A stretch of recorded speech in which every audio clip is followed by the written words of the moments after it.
ہر وہ انسان جو اپنے آپ کو گناہوں سے پیچھے ہٹا لے اور واجبات الہی اور اپنی مسئولیت اور ذمہ داری کو ادا کرے اور طلب کرے خدا سے کہ خدایا مجھے ضرورت ہے تیرے ہادی کی۔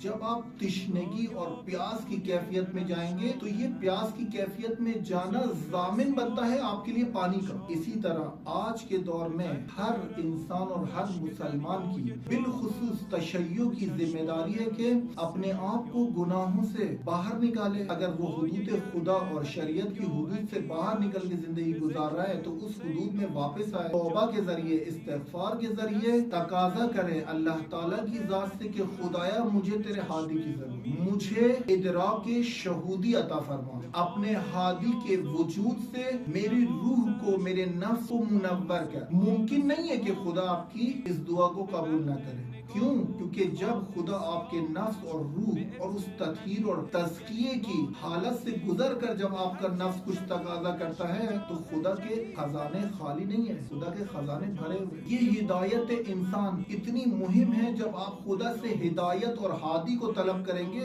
تو خدا آپ کو ہادی عطا کرے گا۔ خدا آپ کو، آپ کے نفس کو ادراک شہودی دے گا، جس سے آپ کی ایمان کی تقویت ہوگی، جس سے آپ کی روح کی تقویت ہوگی۔ اور جب اس روح کو تقویت دیں گے تو پھر وہ سارے مفاہیم اور اعتقادات جو مذہب اسلام نے اور دین اسلام نے ہمیں بتائے ہیں، آپ ان کی حقیقت کو پہنچیں گے۔ پھر کوئی شخصیت، پھر کوئی پروپیگنڈا آپ کو اس حالت سے نہیں لا سکتا پیچھے۔ تو جب آپ نے نفس کو تزکیہ اور تطہیر کی منزل سے گزار کر اپنا رابطہ خدا کے نمائندے اور خدا کے ہادی جو آج کے زمانے میں امام مہدی علیہ السلام کی ذات ہے، جب آپ نے رابطہ ان سے اپنا مستحکم کر لیا، پھر کوئی پروپیگنڈا اس زنجیر کو توڑ نہیں سکتا۔ آپ نے اپنے روشوں کو بدلنا ہے۔ بہت سارے تجزیے انسان کو انحرافی منزل میں لے کے جاتے ہیں۔ ایک بہت بڑی جماعت ہے جو جوہلا کی ہے، جاہل محض ہے وہ شخص جو دین کا نام بھی لے، جو خدا کا نام بھی لے،